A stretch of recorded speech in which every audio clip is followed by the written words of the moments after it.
Incentive offers. I have a great story to share with you about this one, so bear with me on the text-based slide to begin with. There are three powerful and compelling incentive categories: free trials, free information, and then value-added bonuses.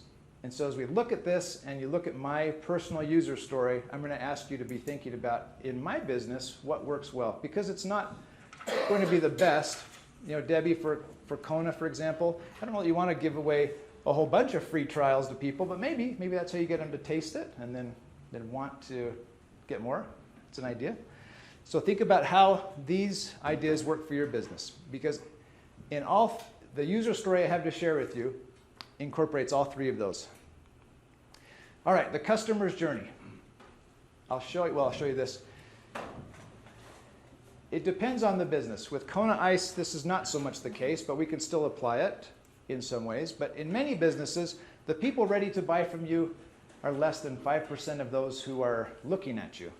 The rest are future buyers or customers. They don't quite know yet that you are the right one to work with. They don't yet know enough about your product or service. And so they're still waffling. There's this transition from future to now that we want to help people accomplish. So here's the user story. I think she's totally wrong, but my wife tells me that in my more advanced stage I have started to snore. I still don't believe her. So, in order to address that, she says, when I sleep on my side, I snore less. So I'm now sleeping on my side, but my shoulder has really started to hurt, and I wake up sore. And so I was on a mission to find a mattress that would not be so. We had a really firm mattress. I now was looking for one that would be less impactful on my shoulder. So I, like many of you as good consumers, started to look online for information. This is my goal. I wanted to buy something that would help both my wife's claim, which again I think is completely false, and my own shoulder pain. So I started to look online. I looked at reviews, I looked at pictures, I looked at video content, and I was starting to funnel down to one particular mattress manufacturer. So they even had this cool video. This was back to Murray as the mechanical engineer who likes manufacturing environments. They got to show me more about how it was made. There was some social proof. I scoured through testimonials looking for information that would help me feel more comfortable with this particular manufacturer. I checked out the warranty. In fact, in this particular one, going back to the previous slide, 3 types of offers: free trials, free education, value-added bonuses. Free trial, 120 days to try it out, and if I don't like it within 120 days, it goes away. But I don't have to do anything other than maybe help them get it down the stairs. No charge. Lifetime warranty, by the way, too. So 120-day trial and a lifetime warranty. I thought that was a pretty good deal. And it came with some free stuff. That was the value-added bonuses. It came with sheets and a couple of pillows. So I'm thinking this is a pretty good deal. I became a now buyer after a couple of weeks of compelling information, and they just moved me right along that path. I assume as consumers you've had something similar happen where you go to a website, perhaps to get that 10% coupon they offer, you sign up, and then you are entered into their drip campaign. That's what we call it in marketing, where they continue to drip information to you to nurture you and move you along that customer's journey. I was a great example for them. They could have used me as a poster child for buying a mattress from their particular service. Again, I invite you to think, how do I apply this to my business? If I'm a financial consultant, I can't give away money, but I can give away a lot of information. I'm going to show you a couple of examples that I think are poorly done when it comes to offers, when you think about future and now. And I want you to think about your own websites. I want you to think about when you get your Valpak in the mail. I challenge you to go through there and look at what they're using to move their customers along the buyer's journey, and I'll come back to that. So here's one particular example. This did exist, it no longer exists, so I don't think Gary would mind me using this picture. What are the offers you see here?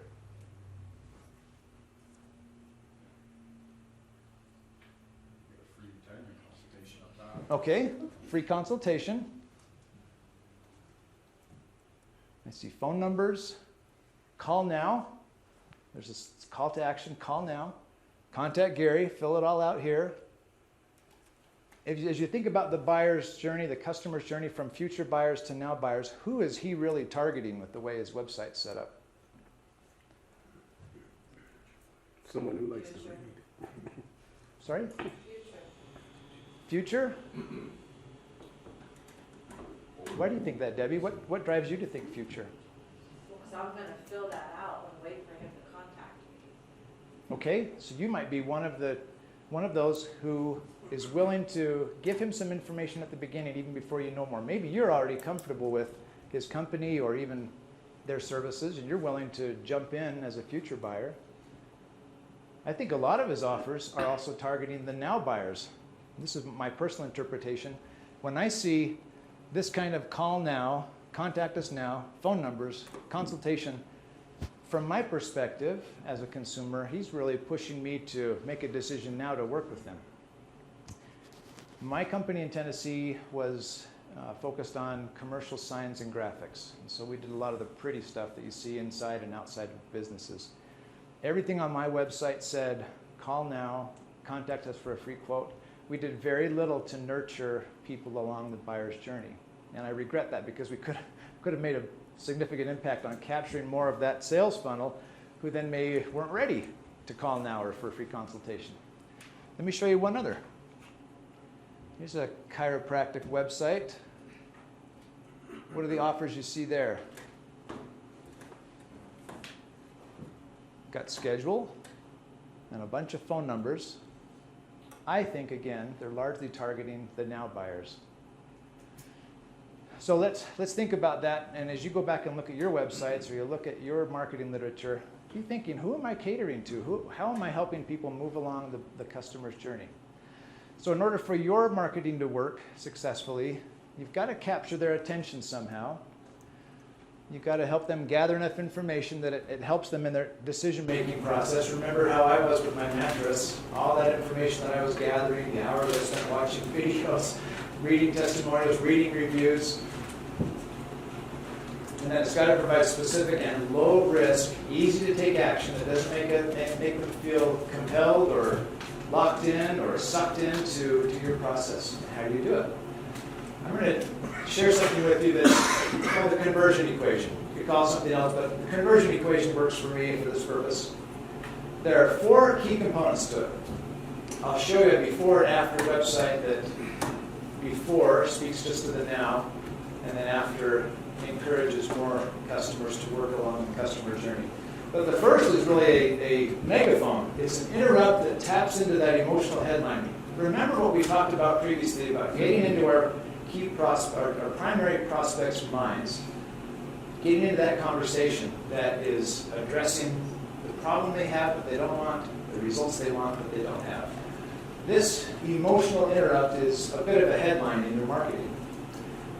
Next is engage, a subheadline, something that will offer them hope that maybe this business has something to offer that's going to help me with that emotional problem that I just addressed and get me somewhere where I feel like somebody can offer a solution. There's an educational component. Just like my mattress manufacturer continued to offer me content that guided me along the customer's journey because it gave me information I wanted about how it was made. How's it going to help my shoulder pain? How's it constructed in such a way that it will last a long time? We move from emotional to logic in this particular phase of the conversion equation. And then finally is this low-risk offer, something that you can offer them that, again, nudges them along the buyer's journey. And it could be what I experienced. It could be a review. It could be a product review. It could be a white paper, a business report, case study, video, audio. There are many different cases, customer testimonials that are done with video and audio. Azure Interactive could help you with that. Different ways to give people this sense of security that, they're the logical ones to work with. I feel safe doing that. Here again is a less compelling website. Fictitious, but it gives us the example to use. Again, call now. 9 different categories to service. Parenting advice, and he's got hundreds of pages of information to scour through. So again, he's addressing the now customers, but we've got to get into our prospects' minds because they're likely not thinking, gosh, I could really use some parenting advice from Dr. Smith. Let me call him right now. A reworked model is here. So I'm going to get your help. Do you see any emotion? Do you see a headline that taps into some emotion? What do you see that looks that way? Controlling your child, as someone with a 6-month-old that's not sleeping. That's just attitude of your child. Yeah. As a parent of 5 who are now adults, I can promise you, you and your child will survive this experience. Bless you, man. I remember when my oldest daughter turned 16, we were having one of those father-daughter clashes. In my exasperation, I told her, look, I have never been the father of a 16-year-old before. I'm still figuring this out just like you are. So if that offers you any help 16 years from now, there's a little speech you could use. Thank you. That was free, by the way. So here's an interesting headline. Are you sick and tired of the yelling, screaming, belligerent attitude of your child? That's going to get somebody who is in this situation, and please, if you have had this situation, I don't mean to belittle it at all. We're using it as an example, but that's a serious problem for some individuals and families. But that taps into that emotion. There's that subconscious hot button that they are trying to fix. Here's an engagement, something that transitions from this emotional interrupt to, oh, now you can discover the secrets to controlling your child and instantly restore peace and quiet. There's some hope. Okay, maybe this guy has something to offer me. Here's some education. Instead of tons of articles and hundreds of pages, he's now offering a short video that introduces them to himself to establish some like, know, and trust rapport with these clients. And then ultimately, a very low-risk offer. If you'll give me your email address, I'll send you a free Learn the Secrets to Gaining and Maintaining Complete Control of Your Child in Less than 60 seconds. There's no other commitment, but it's a useful, educational offer that will help that person move forward. I hope this is giving you some ideas. So again, back to that challenge. When you get your Val Pack in the mail next time, go through each of those. Go through your own marketing literature and ask, are we doing any of this? Because 90+% of those that I pull out of the Val Pack are addressing the now buyers, and they're speaking a lot about themselves. Family owned since 1985, quality work. We only hire the best. We're clean. Those are all platitudes talking about themselves, but they're not tapping into those emotional hot buttons that address the problems that people have that they don't want or the results they want that they don't have. I invite you to do that. So the question to you, how will you apply it in your advertising? What emotional hot buttons do your customers have that you can interrupt? It'll get their attention. How can you engage them to offer hope with a sub-headline? What kind of education can you provide to help move them along the customer's journey? And ultimately, what are the low-risk offers that would encourage them to give you their contact information? And once you have that contact information, that becomes one of your business's most precious assets, because if you can continue to educate them, nurture them, encourage them along the customer's journey, they're much more likely to come to you when they're ready to buy.